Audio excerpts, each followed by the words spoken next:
grandes genios e inventos de la humanidad.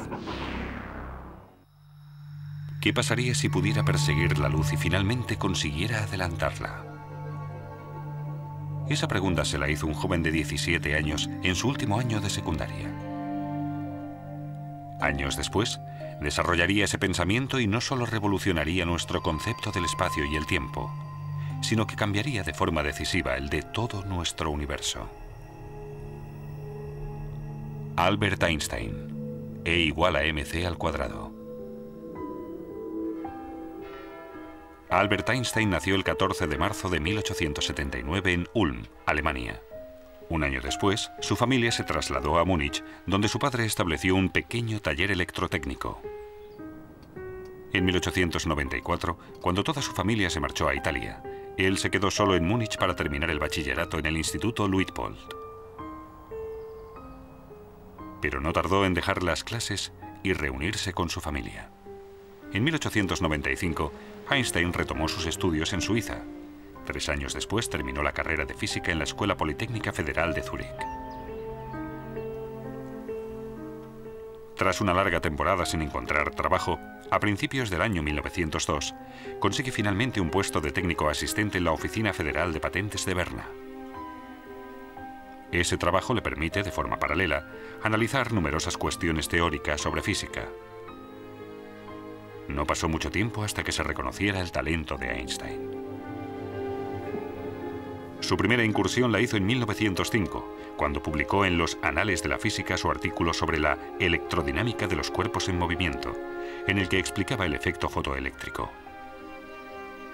Por esa teoría cuántica recibió en el año 1921 el Premio Nobel de Física. En ese mismo artículo formuló su teoría de la relatividad especial. Esa teoría nació con los análisis que había realizado Einstein sobre la velocidad de la luz. Su planteamiento era muy sencillo. Si nos fuera posible movernos a la velocidad de la luz, podríamos viajar de forma paralela a una onda luminosa, de forma que la luz estaría permanentemente a nuestro lado y la veríamos en reposo. Por tanto, se pueden hacer afirmaciones sobre el movimiento de un cuerpo, si dicho movimiento se observa desde una posición concreta. Todos conocemos ejemplos de ello. ¿Quién se mueve? ¿Nosotros? ¿O el tren en dirección contraria?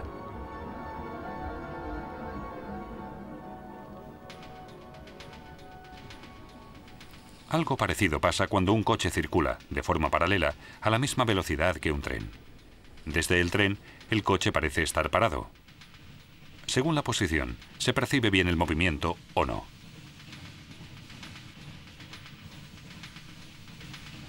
Cuando un pasajero avanza hacia el principio de un tren, desde los ojos de un observador de fuera se suman las velocidades del tren y del pasajero. Si 2 personas van a la misma velocidad y una sube a una cinta transportadora, se suman las velocidades de la persona y la cinta transportadora. Esto se denomina teorema de adición, por la superposición de las velocidades. Aunque esta explicación nos pueda parecer coherente, presenta un problema con respecto a la velocidad de la luz. La luz tiene siempre la misma velocidad, 300.000 kilómetros por segundo. No se le puede ni sumar ni restar nada, independientemente del lugar de donde proceda la luz. La prueba de esta constante de la velocidad de la luz la lograron en 1887 los físicos Albert Michelson y Edgar Morley. Mostraron con un experimento práctico que la luz siempre tiene la misma velocidad. Esto llevó a Einstein a pensar que la velocidad de la luz no podía variar independientemente del observador o del punto desde el que se observara. La constante de la velocidad de la luz no solo cambió nuestra concepción de la velocidad en sí, sino también la del espacio y el tiempo. Se derrumba la idea de que solo existe un tiempo único y absoluto para todos los sucesos, pues el tiempo depende del observador y de la velocidad a la que éste se mueve.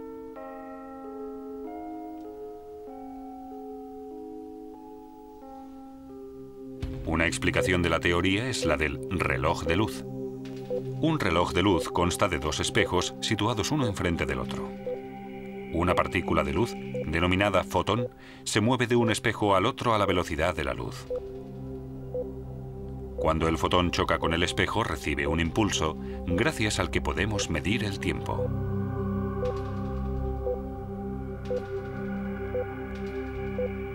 Pero si movemos uno de los relojes de luz a velocidad constante, el fotón, a los ojos de un observador estático, deberá recorrer una diagonal para chocar con el espejo contrario. Como el recorrido es más largo, el fotón ya no puede alcanzar la velocidad de la luz y choca más tarde con el espejo. Lo que significa que ambos relojes marcan tiempos distintos. El reloj de luz en movimiento va, para un observador estático, más despacio. Un experimento demostró este fenómeno en los años 70. Dos relojes atómicos se pusieron exactamente a la misma hora. Uno de ellos se metió en un vuelo regular, mientras que el otro se quedó en tierra. Al final se compararon los dos, y el reloj que fue en el avión se atrasó. Este fenómeno, por el que los relojes en movimiento van más despacio, se ha denominado dilatación del tiempo. Otro experimento de ello es la paradoja de los gemelos. Un astronauta vuela en su nave 10 años en el espacio. Su hermano gemelo se queda en la Tierra. Los dos tienen 30 años. El astronauta vuela 10 años a 260.000 kilómetros por segundo. Después regresa a la Tierra, para lo que tiene que invertir otros 10 años. Cuando regresa tiene 50 años de edad. Sin embargo, al llegar comprueba que su hermano ha envejecido un total de 40 años y en la fecha de su regreso ha cumplido ya 70 años. Pero los viajes a la velocidad de la luz no son una fuente de juventud. Cuando el astronauta regresa a la Tierra, comprueba que ha envejecido a la mitad de velocidad, pero durante su viaje también ha vivido la mitad. Ha comido, bebido, pensado y dormido la mitad. En 1959 se demostró, mediante un experimento sobre la aceleración de las partículas realizado con muones en el Centro Europeo de Investigación Nuclear en Suiza, que esos sucesos no solo se dan en un ámbito científico, sino en la vida real. Los muones son partículas de la familia de los electrones. La particularidad que tienen es su corta vida. Solo 10 microsegundos después de formarse se vuelven a dividir. El experimento demostró que si los muones se aceleraban hasta casi la velocidad de la luz, viven 3 veces más. Con la aceleración, su reloj interno se ralentiza realmente con respecto a los muones estáticos.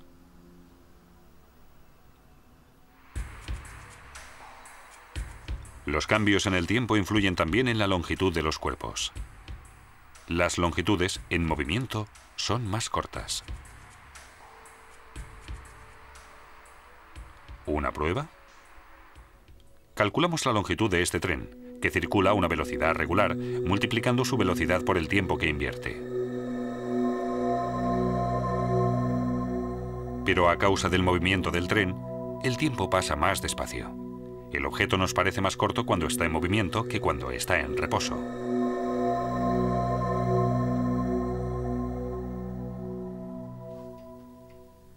Mediante su teoría de la relatividad especial, Albert Einstein estableció un nuevo concepto del espacio y el tiempo, en el que demuestra que ambas dimensiones, consideradas hasta entonces independientes la una de la otra, son dependientes en realidad.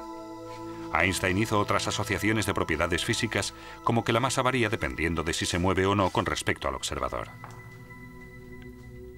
Las masas en movimiento resultan más pesadas y poseen, por tanto, más energía cinética. La equivalencia entre la masa y la energía es la fórmula más famosa del mundo, E igual a mc². Como el cuadrado de la velocidad es un valor muy elevado en la fórmula, incluso una masa pequeña, si se mueve a la suficiente velocidad, puede tener una energía peligrosa. Este hecho fue de una enorme importancia para la física del núcleo atómico.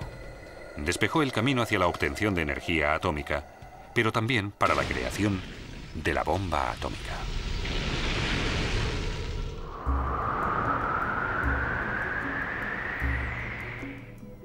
De la teoría de la relatividad especial, también se deriva el hecho de que no se puede superar la velocidad de la luz. El aumento en la velocidad aumentaría también la energía cinética del cuerpo y con ella la masa. Y lo mucho que cuesta aumentar la velocidad de un cuerpo pesado, lo sabemos todos por experiencia. Para acelerar el cuerpo a la velocidad de la luz, haría falta una energía infinita. Pero en 1905, todos estos datos solo eran de naturaleza teórica. Muchas pruebas que demostraron la teoría de la relatividad especial no llegaron hasta muchos años después. En 1909, Einstein obtuvo un puesto de profesor en Zúrich. Se dedicó entonces al único ámbito de la física que había quedado aparcado en su teoría de la relatividad espacial, la gravedad. En 1913, el físico alemán Max Planck viajó a Zúrich y le ofreció el puesto de director del Instituto de Física Kaiser Wilhelm en Berlín. Einstein no lo dudó un segundo, pues en aquella época Berlín era la meca de la física. En agosto de 1914 estalla la Primera Guerra Mundial que transformará el mundo por completo. Durante la guerra, Einstein siguió trabajando tenazmente con el fin de encontrar una solución definitiva al problema de la gravedad.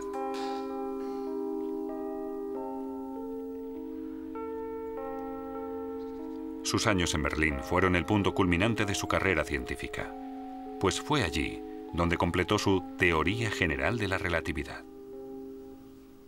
El punto más importante de la teoría fue la afirmación de que la gravedad no solo afectaba a las órbitas de los planetas, sino también a la luz.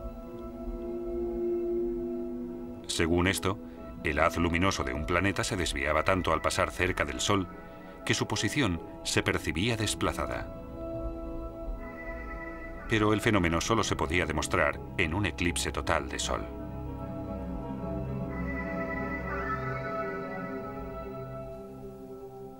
En noviembre de 1915, Einstein calculó que el ángulo de curvatura del haz luminoso de una estrella al pasar cerca del Sol era de 0,3 grados. En primavera de 1919, una expedición científica inglesa partió al Atlántico Sur para fotografiar un eclipse de Sol. Y efectivamente, la expedición confirmó los cálculos de Einstein.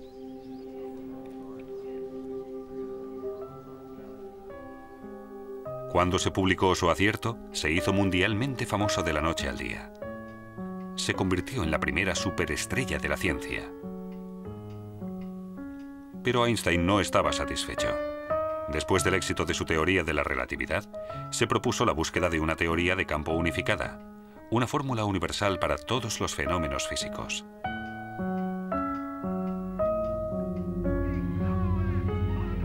Albert Einstein era judío. Cuando Hitler subió al poder, emigró a Estados Unidos. En el campus de la Universidad de Princeton, continuó sus investigaciones en busca de la teoría de campo unificada. Pero esta vez, su propósito fracasó. Albert Einstein murió el 18 de abril de 1955 en el Hospital Judío de Brooklyn, Nueva York. Ese día, el mundo perdió al físico más importante del siglo XX. El hombre, que con su teoría de la relatividad parecía haber vencido al tiempo, tuvo que doblegarse como un humano más ante el fin de sus días.